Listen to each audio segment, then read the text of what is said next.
қалайсыздар? Ел аман тыныш болсын. Бүгінгі арайлап атқан Алла берген ақтаңа жақсылыққа, нәсібеге, берекеге, ырысқа толы болсын. Күндеріңіз тыныш болсын, жақсылықты күндеріңіз көп болсын. Алла Тағала қайғы, қасіреттен баршаларыңызды аман сақтасын. Ассаламу алейкум деп сәлем берген баршаларыңызға ва алейкум ассалам ва рахматуллахи ва баракату. Жақсылықта болыңыздар. Ассаламу алейкум.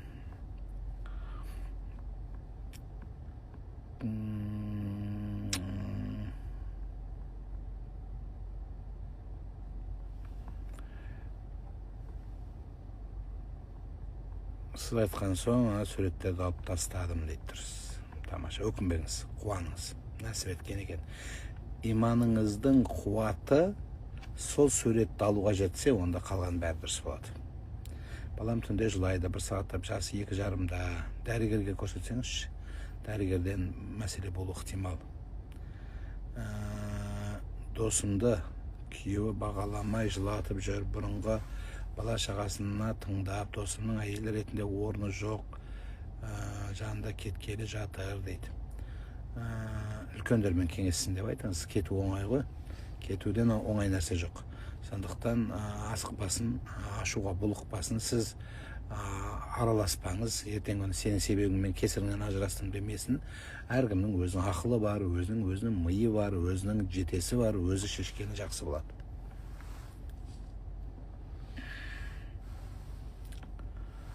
Қайырлы таң аға, желде қызу талға түсіп жатқанға не дейсіз, әншілерге қарсы дейді. Енді әлбетте оны баяғыдан айтып жүрмін ғой, өнер, біз дініміз өнерге қарсы емес, өкінішке орай, санасы кең емес, ой өрісі тар адамдардың өнерге қарсы шығып, мейлі өнердің қай түріне болса да қарсы шығып, ұлттың болмысымызға тиісіп жүрген радикалдар өте тола. Ол обязательно жаңа сақалы бар, сақалы болмау шарт емес. Көп адамдар осы ұлттық болмысымызға, өнерімізге, тіл өнеріне, мәдениетімізге тиісіп жүргендер бар. Оның алдыңын артын бәрін көріп жүрсіздер. Сондықтан айтамыз, неге мемлекетіміз бұны қолға алып, куәлік беріп, ресми түсінігі бар, ойы бар адамдарды ғана уағыз айтуға шақырып жатыр. Неге? Өйткені уағыздың өзін абайлап, уағыз айтқан осы екен деп, бәрің өлесіңдер деп шайтанға теңеді, домбыраны басқаға теңеді, әбүйірлі ұятты жерге теңеді. Енді неңіз қалды? Енді малға теңеді, ұрғашы деді, сонымен не қалды? Енді кейбір елдерде қолданатын шығар, ана тілде ұрғашы деген сөз. Бірақ біздің ол малға тиесілі сөз, адамды олай айтпайды. Керек десеңіздер, мен қатын деген сөз туралысында да көп жыл бұрын айтқан бұл туралы. Сондықтан кімді не тыңдау керек, не істеу керек, әркімнің өзіне. Бұған тиісті біздің құзырлы мекемелер жұмыс істеп жатыр. Байбалам салған ештеңе жоқ. Жаңылмасам, 1-2 баппенен арандату бойынша қылмыстық іс қозғалады, сөзсіз. Сондықтан уағыз айтқан осы екен деп, барлық жерде өлесің, бүйтесің дегеннің өзі дұрыс емес. Әр нәрсенің өзінің орны болады. Өзі даналық жоқ қазір, көп уағыз айтқыш адамдарда даналық жоқ. Даналық деген не? Даналық деген білім емес.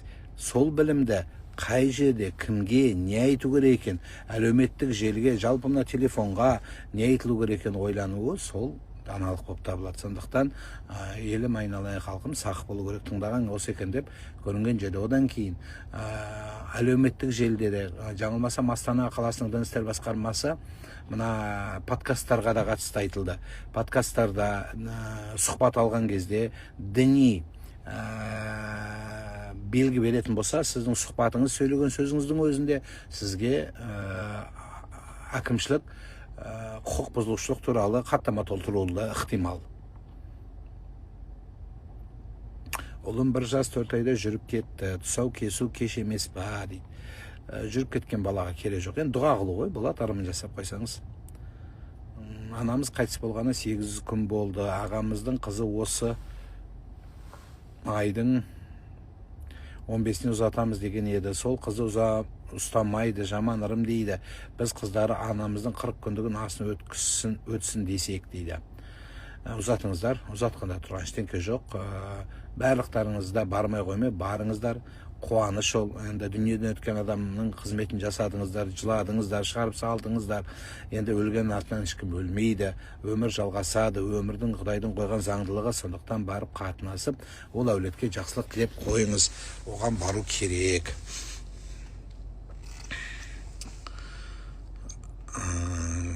Жолыңыз болсын дейді, рахмет қарындасым. Ұлдарымызды сүндеттеді, Құдай тамағын әлі қай кезде береді, бірден беру міндетті ме, әлде жаңа үйім 2 айда киім бітеді, сол жаңа үйіме берсем кеш емес пе дейді. Кеш емес, қайта жақсы болады, жазылып қалады, тартылып шырамдардың бәрі кетіп жақсы болып қалады. Бала асырап алу туралы айтыңызшы. Әлеуметтік келіншекке 5 рет, әулеттегі келіншекке 5 рет емізетін адайлы адам қалай болады, осы туралы айтыңызшы дейді. Енді шариғаттың талаптары бар. Баланы әулетке сіңіру үшін, адамдық неке махрамдық түсу үшін айтылған мәселе. Ол ұзақ тақырып. Айтқан мен интернетте бар ол. Сүндетке отырғызудың нақты уақыты бар ма, тақ жас, жұп жас деген орынды ма? Енді орынсыз деп айтамайын, бірақ сауаптырақ. Мүмкіншілік болса солай істеген жақсырақ. Яғни 3 жас. Енді ең кешіккен жасы қазір уақытта 5 жас, 7 жас қалдыру өте кеш. Енді баланың кішкене бір ауытқуында, өсуінде, дамуында бір сәл кемістік болса, онда жарай береді. 7 жаста. Ал енді мүлде ауру бала болатын болса, мысалы ерекше бала деп қоямыз ғой, немесе ауырып жүрген бала болса, денсаулығында бір мәселе болса, онда кейінірек те сүндетті, мүлде сүндетпей қойса да болады. Ауру баланы онсыз да қинаудың керегі жоқ. 2 балама да азан шақырылмады, қазір де шақырсақ бола ма? 6 жас, 4 жас, жоқ, керек жоқ. Күйеуім көп ашуланады, қарны аш деген сөз, көбірек тамақ бер оған. Семіз адам ашуланамай қалады, салмағы ауыр болады. Күйеуімде депрессия. Өз бала немерелеріме дем салғанда қандай сүре оқуға керек? Әйел адаммын, қандай амал жасауым керек? Дәретіңізді алып, қолыңызды басына қойып, аятыл күрсі, фатиха, білген сүреңізді оқыңызсын, үрлеп қойыңыз.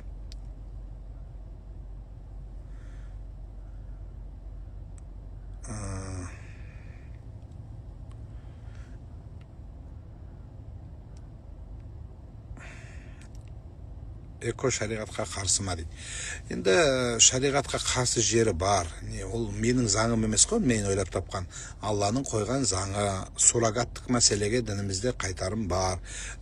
Енді жоқ, мен шариғаттан аттап кетем десем, өзіңіз білесіз.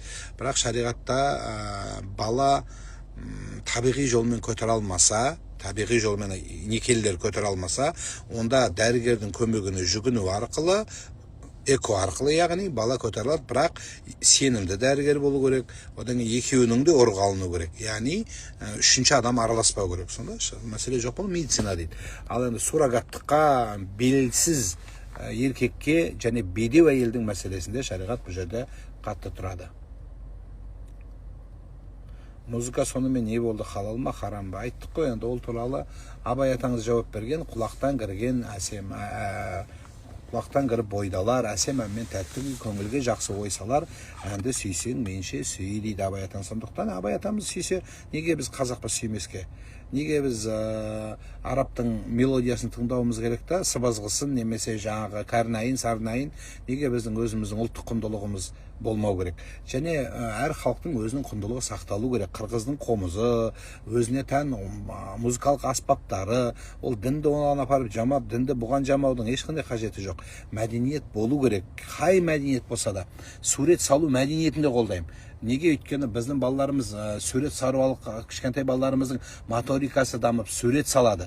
Енді ол суретті де харам дейді біреулер, жәмбер деп айтады, бір нәрсе деп айтады дегенде апарып оны тықпыштаудың еш қажеті жоқ. Біз қоғамды алға сүйреуіміз керек. Дін алға сүйрейді. Мынау радикалды, ойы тар, ақылы кем, түк көрмеген, үлкендермен араласпаған, жақсы жаманды көрмеген, ата әже тәрбиесін алмаған, көзін ашқаннан радикалды уағыз тыңдап, радикалды анау еркекті тен басқан адам көрмеген, әйелдерді малай көрген, немесе сол сияқты дүние көріп тыңдап өскен адам ғана ой жетесі кем болады. Сондықтан біз қоғамды алға жетектеуіміз керек. Қоғам діншіл болған, дінде болған қауым мемлекеттің саясатына араласпай, қайта мемлекетіміздің аяққа тұруына, болмысы бекемдеуіне атсалысады. Тұрып алып тұрып, енді қызық, сондай музыка жерге барып та адам уағыз айта ма? Адам қатыра деген ғой. Уағыздың өзінің орны бар емес пе? Жарайды, енді уағыз айтқыш екенсің. Ана бояушы десе сақалын бояйды деп, жарайды енді уағыз айтқыш екенсің. Онда пляжға барып айтайық та, онда пляжға барып, біреу пляжға барып қолына тәспі киіп субханалла деп 77 мың рет айтып шықты ғой, бола ма сол? Өзі пляжда жүріп алып. Болмаған нәрсе ғой ол.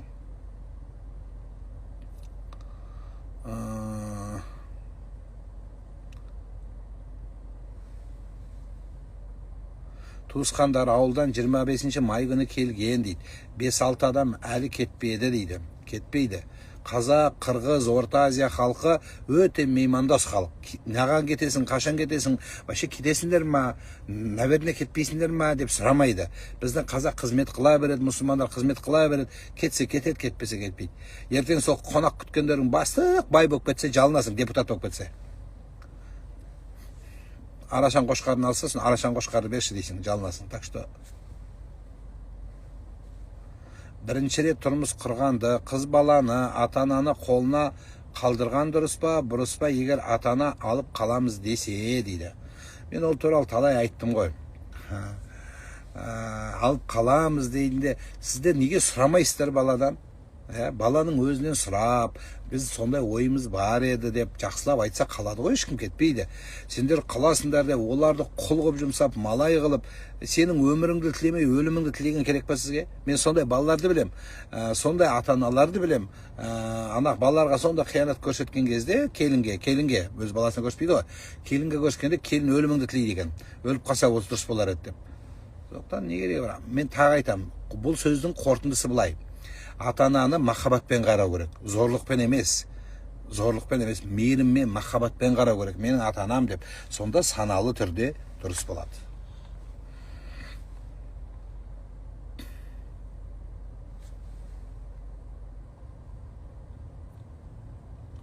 Бір жарым жас осы августта сүндет төсек бола ма ұлымды? Дәрігермен кеңесіңіз.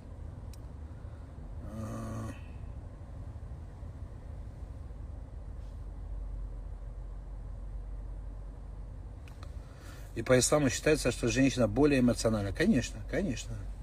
Это однозначно так. Тұңғыш ұлым 19 жасында жол апатынан қайтыс болды. Иманды болсын, Алла жарылқасын. Жақында кластас қызы бірге оқыған хабарласып, балаңыз мен бәрі жақсы, мамам айт, мені уайымдап жыламасын депті дейді. Машалла, жақсы, дұрыс. Жыламаңыз.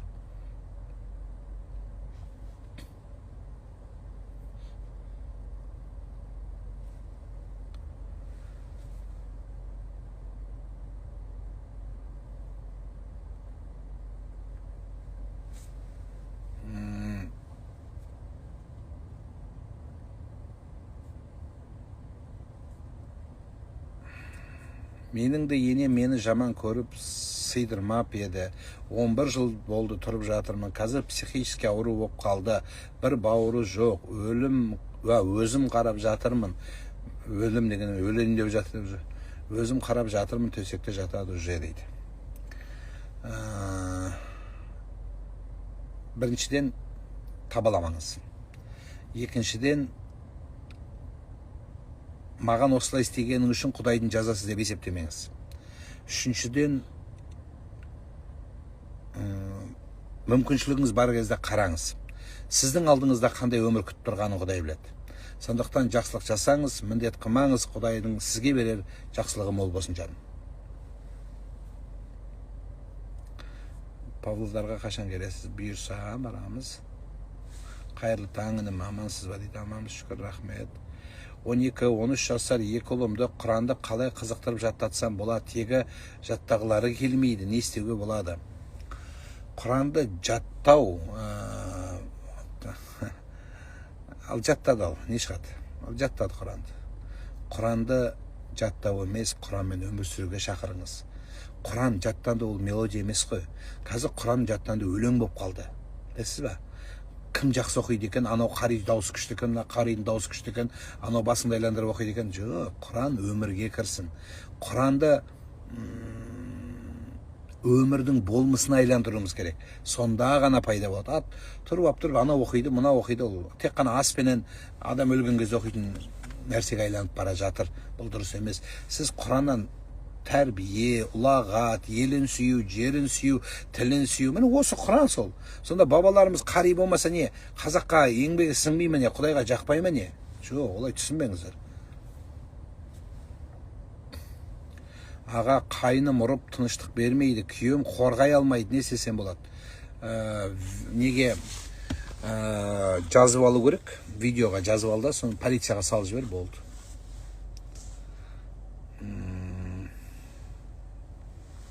Екі аяғым бір етке тағады. Мен Қазалыдан едім дейді. Қазалыға келе жатсыз ба дейді. Келдім.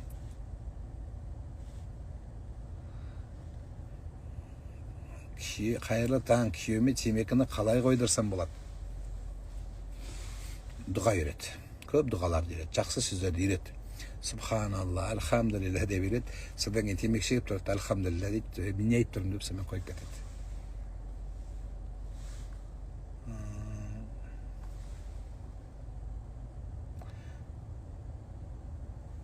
Зекетті молдаға берген дұрыс па, мұқтаж жанға ма?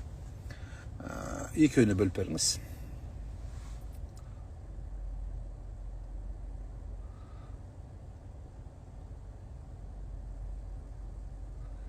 Бала мамасына қарсы шықса, қайда отырсыз дейді. Бір кісінің көлігінде отырмын.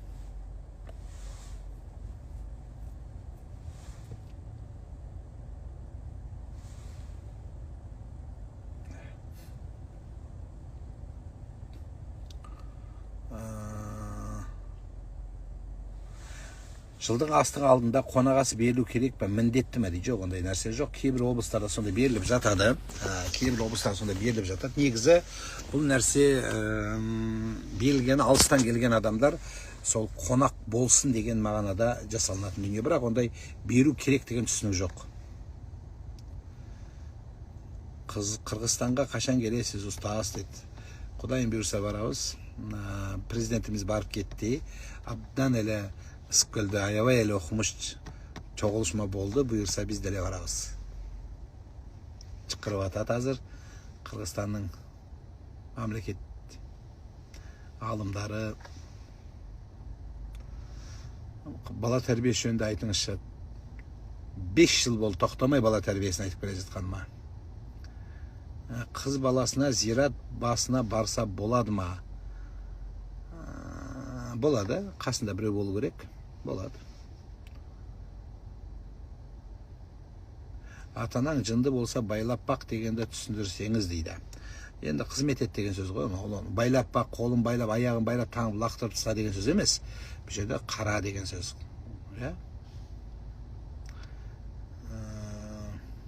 Көп басылып қалатын болыппын. Босанғаннан кейін не істеп өтем салдарыңыз?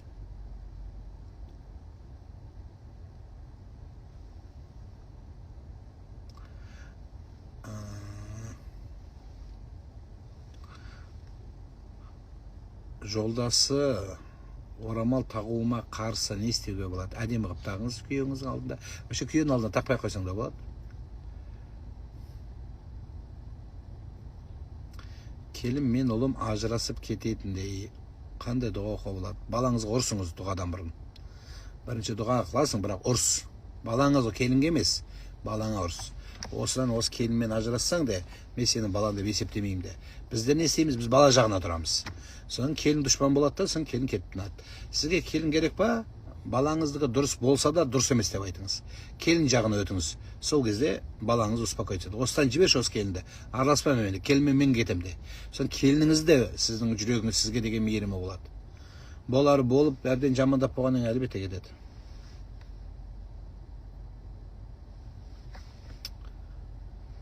Қайтыс болған кісінің артынан жыртқандары қалай тоқтатуға болады? Соны сіздер көп айтсаңыздар дейді.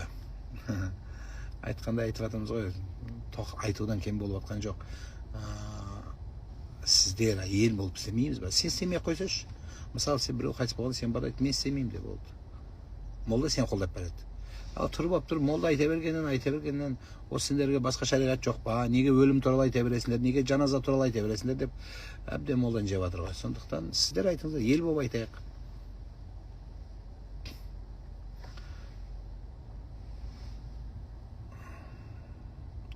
Атам менімен алысады, сенің міндетің, сен келінсің, түк жасамайсың дейді.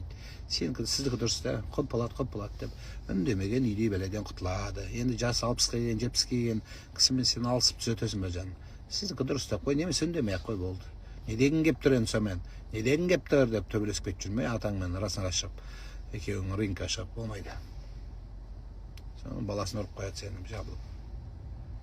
Сен үйің алыс, пока жеткеншті Қазалға қош келдіңіз дейді. Әмейін. Танып тұрсыз ба? Үйде кітап бар, үйде тұра бергені дұрыс па дейді. Жоқ, дұрыс емес. Оқыңыз. Тұра бергеннен пайда жоқ.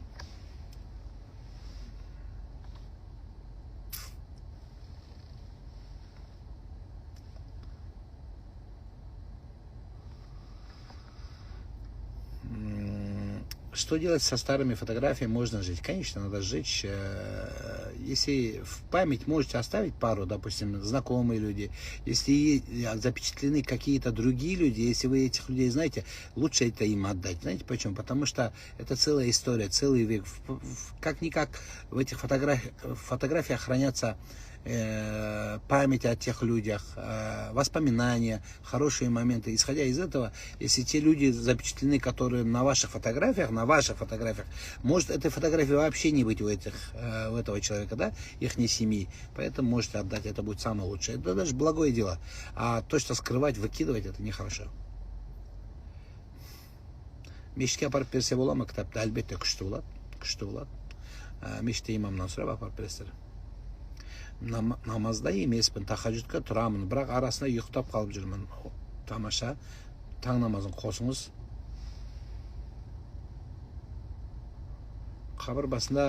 Қабырғасынан тиын тастап кетіпті. Ол не үшін тастаған? Сондай ырым бар.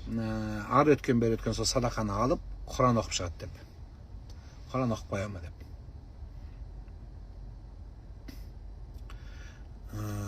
Ұстаз, менің күйеуімді бауырлары әкетіп қалды. Маған качигар жасамайды екен дейді. Қатын жолда бала белді дейді ағасы. Не істейін дейді. Байымен сөйлес, қайтасың ба де? Қайтты оған.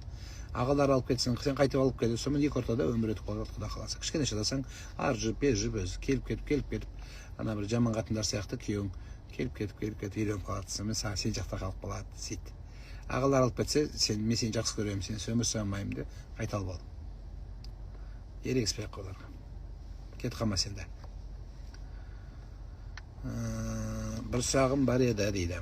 2014 және 15 жылдары жерленген балаларымның қабіріне қатысты мәселе мазалап жүр. Ұлым жерленген жері қазір жол болып кеткен дейді. Ал қызым жерленген жерге, адамның үстін басуға болмайды. Егер ол кәдімгі үлкен трасса болып кетсе, онда бір бөлек. Бәрібір сүйегін алып тастаған жақсы болады, мүмкіншілік болса. Адамның үстіне теп өлген зираттардың үстінен жол қазу керек деген біздің қазақ табиғатына келмейді ол. Бізде жер жеткілікті. Құранға түскем жоқ, ежелеп уақиға ясинді оқимын, бола ма? Сен үлкен молда екенсің, кәтта молда екенсің. Оқи бер солай. Жекеңізді оқисыз ба? Қиын жағдай болып тұрғаны. Кеште оқимын. Тахаджудты ютубқа қарап оқуға бола ма? Тахаджудты ютубтағыны дәптерге, қағазға көшіріп жазып, соған қарап оқысаң, әлдеқайда жақсы болады.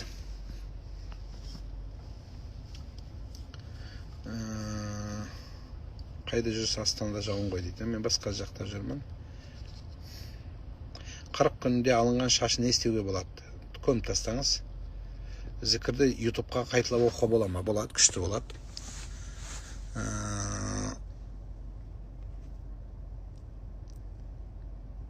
Еговаға кірген адам қауіпті ме дейді. өз енді болмыс қазақтың мысалы болмысында Иегова болды ма деген сұрақ тұрады, болмаған ғой. Сондықтан меніңше қажет емес деп ойлаймын. Енді адам біздің конституциялық мемлекетте өмір сүреміз, адамның өз еркі, неге кірсе оған кірсін.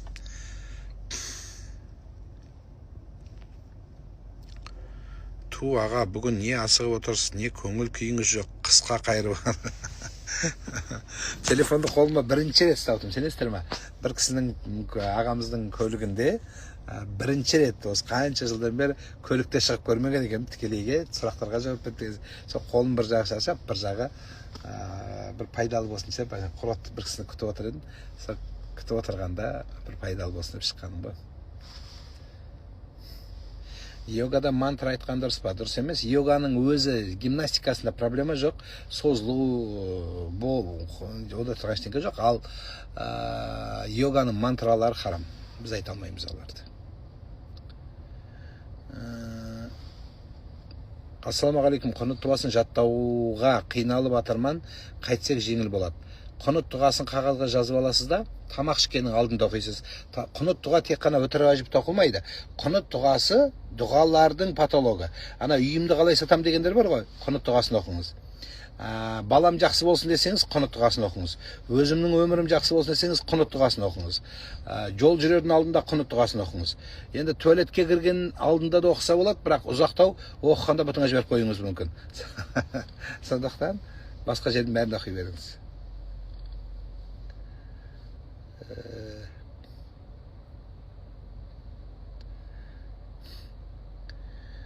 Үнемі ұйқым келеді де жүреді дейді. Оны авитаминоз дейді. Оны дәрігерге көрініңіз. Барып анализ өткізіңіз. Анализіңіздің бәрін жинаңыз, ЭКГ-ға түсіңіз, томографияға түсіңіз да, оны аласыз да, докторға апарып, бәрі готовый апарып бересіз. Доктор оқиды да сізде қандай проблема барын айтады жаным. Қазалға барсақ, сізбен кездесуге бола ма қазір? Болады, сағат 10-да ма өмірде ме кездесуіміз бар? Келіңіз.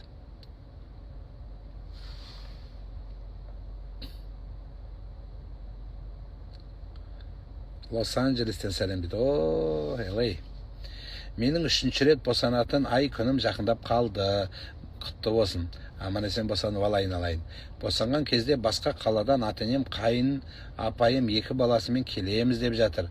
Бізде үй кішкентай, ыстық еді дейді. Ой.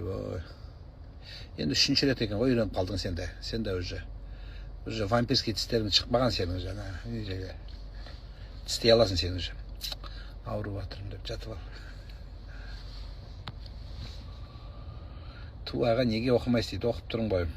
Ясыңнан, так, Өзбекстан, алейкум ассалам. Водитель ұйықтап алып жатқан шығар дейді, иә.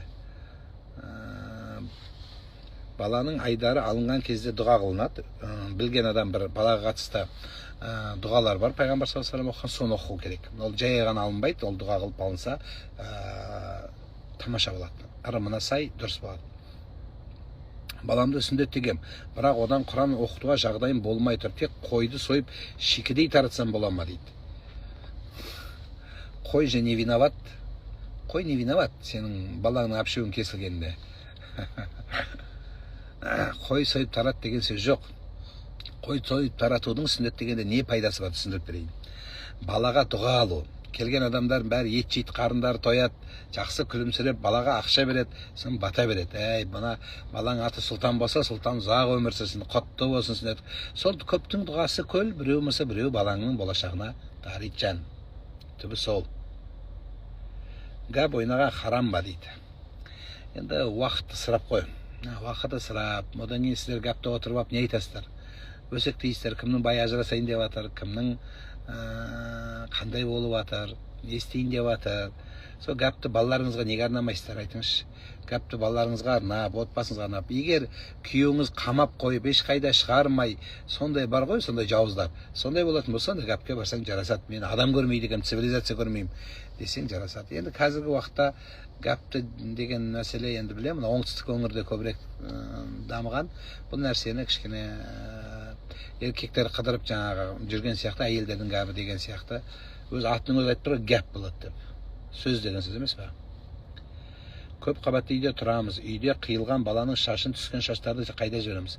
Мусорға тастайсыз.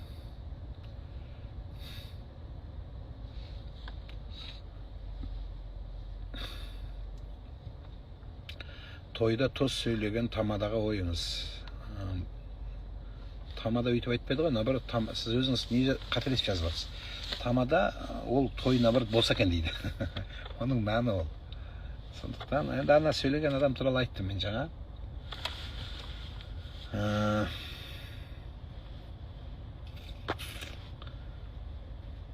Нұрлан аға, Еговаға кірген, әпкем тыныштық бермейді.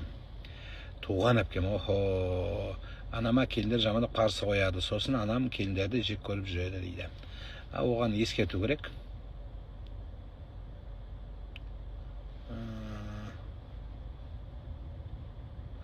Қай уақытта уақиға сүресін оқыған дұрыс дейді. Уақиға сүресін оқып, бай болып кетіп, сразу депутат болып кетіп, құрылтайға соңмен бар күшті болып кетіп өтінге батыр ма? Біздің өзі қазақ солай өзі.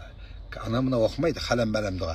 Біздікілер строго айғыр дұға оқиды. Айғыр дұға керек бізге. Чет-еше вопрос шешетін, депутат болатын, министр болатын, байытын сразу тағандай дұға керек. Сразу тудыратын, осындай дұғалар керек. Өз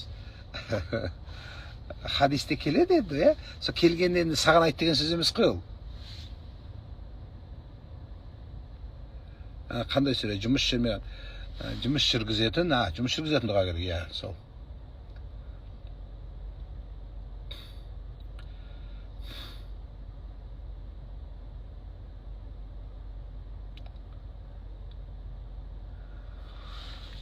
Қазағым-ай.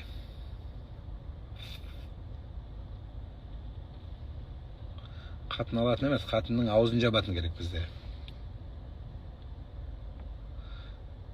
Жұмысқа тұратын дұға кетті. Сондай дұғалардың бәрін мен айтатын бедім. Қалай ойлайсыздар? Зачем маған конкурент?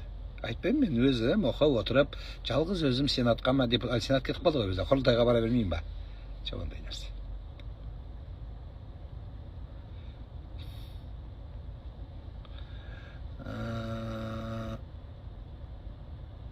Саламатсыз ба? Босанғалы бастарылып қала беремін. Бұрын мүлде басталмаған. Не істейді? Босанған әйелдерге сыбиян деген жындар әсер береді. Сыбиян. Осы сыбиянның жындары балаларға, әйелге әсер бермес үшін міндетті түрде бұл әйелге жалғыз қалдырмай дем салып дұғаларын оқиды.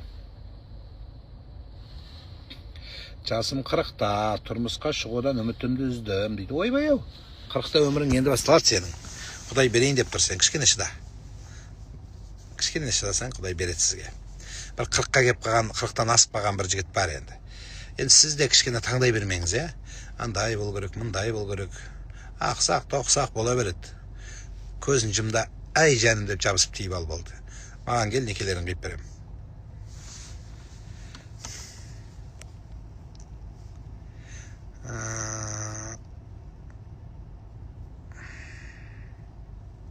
Өзің балаларыма дем салсам болам өзім. Өзің самағаны кім салады? Біз молдаға басқа барамыз. Жоқ, молдаға да барамыз, егер өзіндікі жүрмей баратса.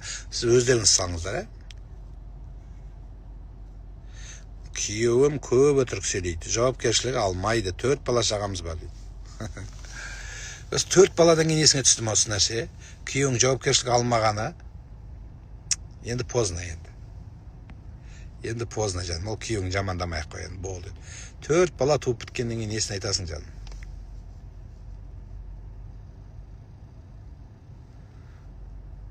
Оңбаған енеден дейді, қалай құтылсам болады дейді. Ол сенен қалай құтылам деп жүр. Ол осы оңбаған келіннен қалай құтылсам болады деп, ол да тәуіппен жаңағы палшыларға барып жүр. Енен баламды ажыратпасам деп. Сен алыспа о кісімен, сен күйеуіңмен қара.